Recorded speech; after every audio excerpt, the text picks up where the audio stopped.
زنده باد صلح، زنده باد دوستی، زنده باد تاجیکستان عزیز ما کنون سفر کاری خود با جمهوری ازبکستان انجام میدهیم. حالا از رفت برنامه همراه دکتر عبداللطیف و دکتر اقبال با شما معلومات میدهیم که ما را در آنجا چی انتظار است.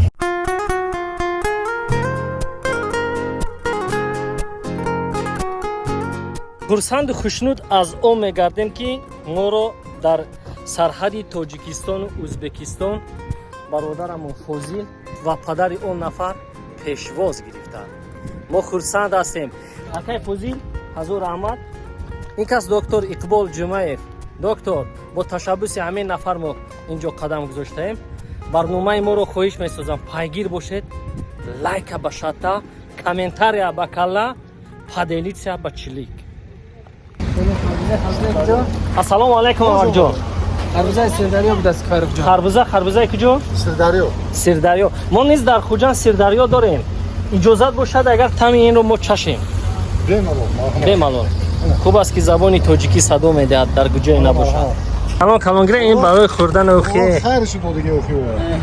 یا امک باید هر یک فروشنده نیست همین رسمی امک رو جاری سازد، نگو که کم کم خورید. کلانتر مهمان هستید. کلانتر گیریم مهمان بودیم اما. سلامت باشید. لذتش چخل دکتر؟ اصل. بسم الله الرحمن الرحیم.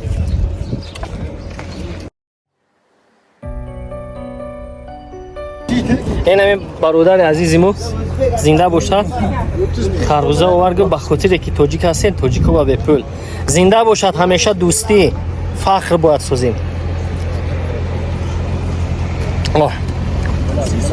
این از داخل میگوی خلادلنیک آورده شده است.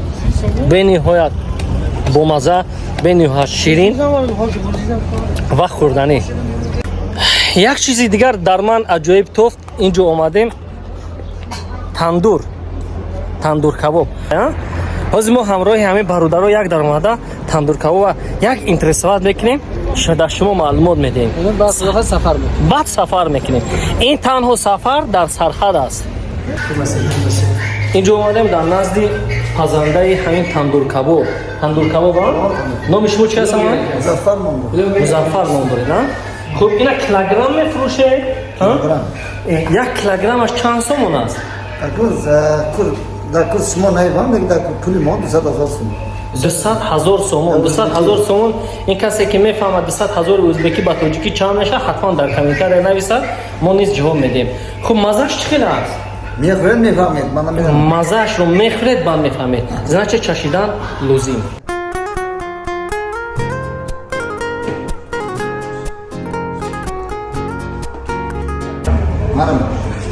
مرحمت. این یک دونه شما میگیریم ما کی؟ کو دکتر یک تشمار چشه؟ همینجا هم سرزمین ازبکستان است.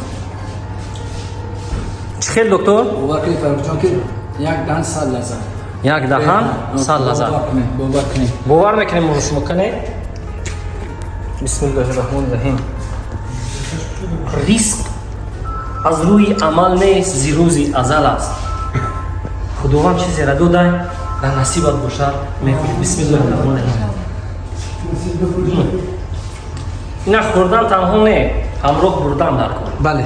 بله فرخ جان. بله. حتما گشتیم از این خواهیم برد.